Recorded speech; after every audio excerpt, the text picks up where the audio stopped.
नमस्कार, मैं हूं आपके साथ रचना। इस वक्त एक बहुत बड़ा फैसला सुप्रीम कोर्ट ने दिया है। सुप्रीम कोर्ट ने साफ तौर पर समलैंगिक शादी को कानूनन मान्यता देने से इनकार कर दिया है और साथ में ये भी कहा है कि ये उसके अधिकार क्षेत्र से बाहर है। सुप्रीम कोर्ट ने और अपने फैसले में क्या-क्या बड़ी बातें कही हैं, उसका मतलब क्या है, ये अच्छी तरह समझाने के लिए हमारे साथ खास मेहमान मौजूद हैं। हमारे साथ हैं Amitabh Sinha, senior lawyer, supreme court. Sir, आपका बहुत बहुत स्वागत है इंडिया टीवी पर।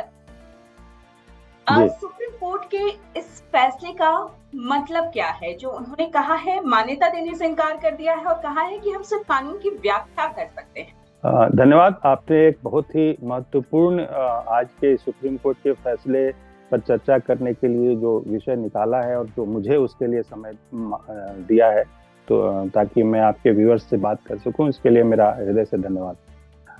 ये विषय एक बहुत ही संवेदनशील और पेचीदा मामला है एक तरीके से, क्योंकि इसमें सामाजिकता भी है।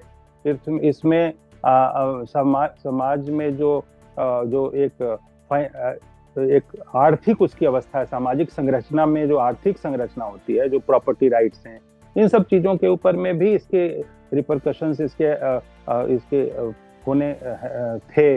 उसके आप हिंदी में उसको क्या कहें, उसका असर होना था। और साथ ही साथ जो सामाजिक संरचना है, जो एक सोशल फाइबर है, उसमें जो भारतीय मनस्थिति है, जो भारतीय समझ है, उसके ऊपर में भी सुप्रीम कोर्ट को फैसला लेना था।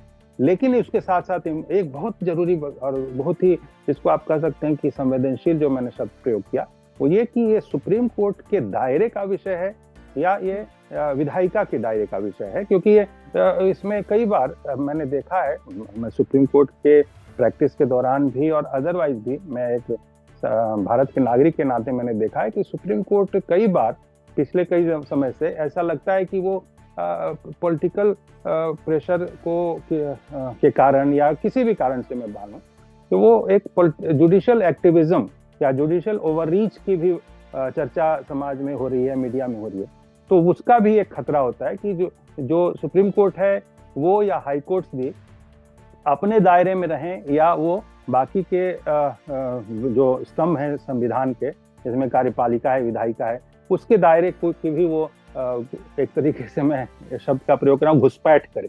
और ये विषय जो है वो बहुत संवेदनशील है। भारतीय संविधान में बहुत ही संतुलन, शक्ति संतुलन कह लीजिए, जो बैलेंस ऑफ पावर है, उतने सुंदर तरीके से बनाया गया है ताकि किसी एक जो हिस्से को, तीन स्तंभ मुख्य रूप से हैं, जिसमें जुडिशरी है, एग्जीक्यूटिव एंड लेजिस्लेटिव विंग है, माने कि विधायिका है, कार्यपालिका है और न्यायपालिका है, तीनों के ऊपर में एक संतुलन बना के प्रजातंत्र की रक्षा की दृष्टि से संविधान में ये एक गारंटी दी गई है, एक व्यवस्था बनाई गई। और कई बार ऐसा होता है कि कोई एक क्षेत्र जो है वो दूसरे के ऊपर में हावी होने की कोशिश करता है, जिससे प्रजातंत्र के मूल्यों पे खतरा होता है। कार्यपालिका भी कई बार करती है। जैसे मैं आपको एक छोटा सा दर्शकों को आपके माध्यम से याद कराऊं कि शाहबानो केस में सुप्रीम कोर्ट ने एक बहुत ही जायज फैसला दिया था एक महिला के अधिकारों की रक्षा के लिए। तो उस वक्त कार्यपालिका के नाते उस वक्त की जो सरकार थी, शाहबानो केस में सुप्रीम कोर्ट की उस नैतिक फैसले को उलट दिया था, क्योंकि उसको अपने वोट बैंक की चिंता करनी थी और एक मुस्लिम महिला के अधिकारों का हनन किया गया था उस कार्यपालिका के अधिकार के ओवररीच के मामले में। मैं कहूँगा कि उसने विधायिका और कार्यपालिका ने मिलकर न्यायपालिका के उस अच्छे निर्णय को किनारे कर दिया था। वैसे ही अभी भी मैं देखता हूँ कई बार बहुत से ऐसे मसले हैं जिसमें आर्टिकल 221 एंड 211 यानी कि 211 और 121, ये दो जो हैं वो जुडिशरी के अधिकारों की रक्षा करते हैं। और साथ में एक और जो विंग है, एक और जो है वो है 123, आर्टिकल 123 संविधान का, वो न्यायपालिका के से अलग विधायिका और कार्यपालिका को एक समुचित कार्य क्षेत्र देता है कि उसमें विधायिका और कार्यपालिका के क्षेत्र में न्यायपालिका अतिक्रमण न करे, हस्तक्षेप न करे।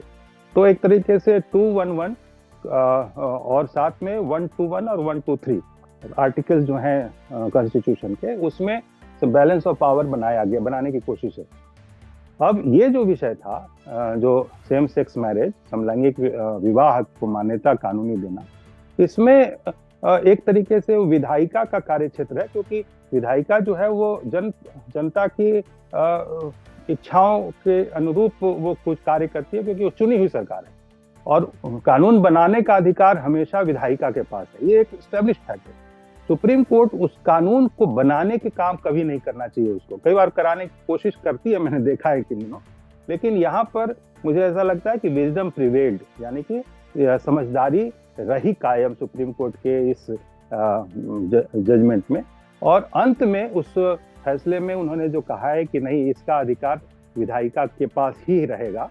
और उन्होंने, लेकिन मैं इसमें एक टिप्पणी करना चाहूंगा कि जब आप उसके डिटेल में फैसले पे जाएंगी तो आपको ऐसा लगेगा कि सुप्रीम कोर्ट चाहता कुछ और था और निर्णय कुछ और हुआ है, और ये मुझे लगता है अनुचित है।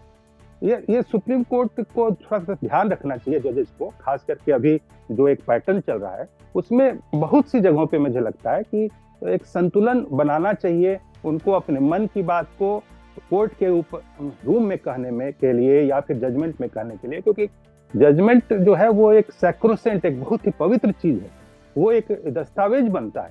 लेकिन मैंने इन दिनों देखा है 2-3-4 सालों में कि जजेस जो मन में महसूस करते हैं उसको कोर्ट रूम में बोल देते हैं या उसको जजमेंट में भी लिख देते हैं, हालांकि फैसला कुछ और होता है। ये न्यायपालिका के हित में नहीं है, उससे उनकी छवि गिरती है समाज में। और यदि मैं इस पर्टिकुलर जजमेंट की बात करूं, मैं बहुत खुल के बात करना चाहता हूं और मैं ये बात बहुत जिम्मेवारी से कर रहा हूं, एक प्रैक्टिशनर, लीगल प्रैक्टिशनर के नाते। जो भी जिम्मेवारी होगी मेरी होगी, आपके चैनल की नहीं होगी। देखिए, इस केस में जो लाइन से जो ऑब्जर्वेशंस हुए हैं उसमें उन्होंने आर्टिकल 21 के हिसाब से उन्होंने समानता के अधिकार की चर्चा की। उसके अलावा उन्होंने कहा कि उसमें जो पेंशन है या जो प्रॉपर्टी राइट्स हैं, इसके ऊपर में वो कहना चाहते थे कि ये हम ऐसा चाहते हैं, लेकिन वो फिर चूंकि वहां पर कंपल्शन था कि वो legislative wing of the constitution का हिस्सा है, यानी कि उसमें कानून बनाने का अधिकार इनके पास नहीं है, तो उन्होंने एक कमिटी फॉर्म करके उसको रेफर कर दिया। मुझे ऐसा लगता है कि ऐसे मामलों से सुप्रीम कोर्ट को के जजेस को बचना चाहिए। और इसमें एक बहुत इंपॉर्टेंट चीज ये है कि जस्टिस चंद्रचूड़ और उनकी कॉलेजियम जब 2015 में जो NJAC यानी कि जो नेशनल जुडिशियल अपॉइंटमेंट कमीशन की बात हुई थी, जो कोर्ट ने संविधान में संशोधन की बात सर्वसम्मति से संसद ने पास किया था, उसको सुप्रीम कोर्ट ने एक तरीके से टर्न डाउन कर लिया, उसने उसको रिजेक्ट किया। वो क्या था कि सुप्रीम कोर्ट के कॉलेजियम के ऊपर में पूरी जिम्मेवारी और पूरा अधिकार है कि वो जजेस की नियुक्ति करे। और उसमें बहुत बार ऐसा होता है, जो आरोप भी लग रहे हैं, कई बार उसमें सच्चाई भी है, तो उसमें काफी एक तरीके के मैं मानता हूं कि किसी का परिवारवाद या भाई भतीजावाद बहुत चलता है वहां पर, और ये बात फैक्ट है। मैं कोई इसमें कोई छिपी हुई बात नहीं कर रहा हूँ, कोई इसमें गोपनीय बात नहीं है, ओपन फैक्ट है, ओपन सीक्रेट है रादर। तो जब जैसे ये जस्टिस BN कृपाल के बेटे सौरभ कृपाल, ये केस को समझना चाहिए। ये लगातार सुप्रीम कोर्ट के कॉलेजियम ने उनको रेफर किया है कि वो एलिवेट हो, जज बने, जबकि कोर्ट जो सरकार है, सरकार का मानना है कि मिस्टर सौरभ कृपाल जो हैं वो इस मामले में ओपन है कि वो एक गे राइट्स के एक्टिविस्ट हैं। उन्होंने एक विदेशी व्यक्ति के साथ एक तरीके से साथ रहने की वो अनाउंसमेंट कर रखी है, साथ रहते हैं। तो वो एक जुडिशरी और ओवरऑल एक जो सामाजिक वो है, एक फाइबर है, उसके विपरीत है भारतीय जनमानस के हिसाब से। तो उन्होंने कई कारणों से उसको जो कॉलेजियम के इस रिकमेंडेशन को लॉ डिपार्टमेंट मिनिस्ट्री ने उसको रोका। लेकिन हर बार सौरभ कृपाल का केस जो है ये कॉलेजियम में लगातार भेजा जाता है। ये पता नहीं जस्टिस कृपाल के, जो जस्टिस BN कृपाल थे, उनके कारण, उनके बेटे होने के कारण है, जो भी। मैं इसमें बहुत संवेदनशील भी है, मैं खत्म कर रहा हूँ। तो ये भी जो फैसला है, ये फैसला और इसमें इतने विस्तार से चर्चा करना, सुप्रीम कोर्ट का, मुझे लगता है ये उचित नहीं था। लेकिन खैर, अंत भला तो सब भला। इसमें जो अंत में सुप्रीम कोर्ट ने कहा है कि ये लेजिस्लेटिव विंग का मामला है, विधायिका के क्षेत्र का मामला है, इसलिए वो कानून नहीं बनाएंगे, लेकिन वो रिकमेंड करेंगे कि इस पे जल्दी से कोई कार्रवाई हो। ठीक है। ऐसा लगता है कि तो सरकार की जवाबदेही समाज के प्रति है, तो वो सरकार जो भी उचित कदम लेगी वो सही होगा। ठीक है, ठीक है सर। इस फैसले के साथ ही एक महत्वपूर्ण फैसला और दिया है और कहा है कि अगर विषम लैंगिक अच्छे पेरेंट्स हो सकते हैं तो समलैंगिक भी हो सकते हैं, यानी अब समलैंगिक कपल जो है बच्चा गोद ले सकता है। देखिए, इसमें कई उदाहरण भी हैं। यहाँ पर कुछ लोग जो समलैंगिक हैं, समाज में उनकी मान्यता एक समलैंगिक व्यक्ति की है और उन्होंने गोद ले रखा है। अलग अलग आप पर्सनालिटीज की मैं नाम उनका नहीं लूंगा, लेकिन उन्होंने गोद ले रखा है। तो लीगल प्रोविजन तो है, सिंगल पेरेंट के नाते कोई भी ले सकता है, ये कानूनी प्रावधान है। उसमें दोनों है, ये समलैंगिक हो या समलैंगिक नहीं हो, वो व्यक्ति चाहे वो पुरुष हो या महिला, वो गोद ले सकता है या ले सकती है। अब उसमें यदि दो लोग मिलकर ले रहे हैं तो उसमें कोई बहुत अलग बात नहीं है। विषय ये है कि आप गोद लेना अलग बात है, लेकिन उसको देखिए वैवाहिक संस्था के नाते मान्यता देना, वो भी भारतीय परंपराओं की दृष्टि से, भारतीय सामाजिक संरचना की दृष्टि से, तो बड़े सारे कॉम्प्लिकेशंस पैदा करेंगे।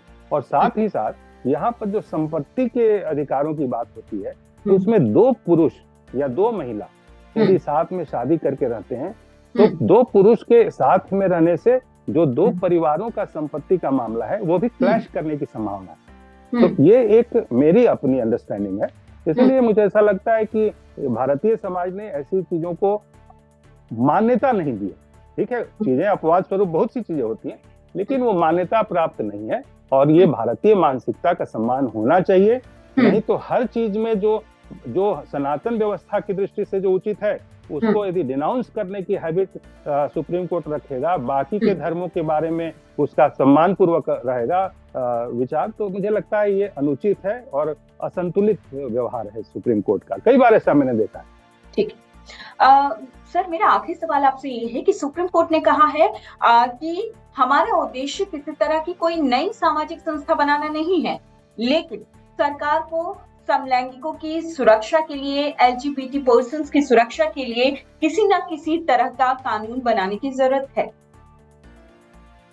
अच्छी बात है। देखिए, चाहे वो समलैंगिक हो या समलैंगिक नहीं हो, वो व्यक्ति चूंकि वो मनुष्य है और इस देश का नागरिक है स्वाभाविक रूप से, तो उसकी सुरक्षा की जिम्मेवारी तो सरकार पर और कानून व्यवस्था में है ही। ये कोई नई बात नहीं है जो सुप्रीम कोर्ट ऑब्जर्व करने की कोशिश कर रहा है।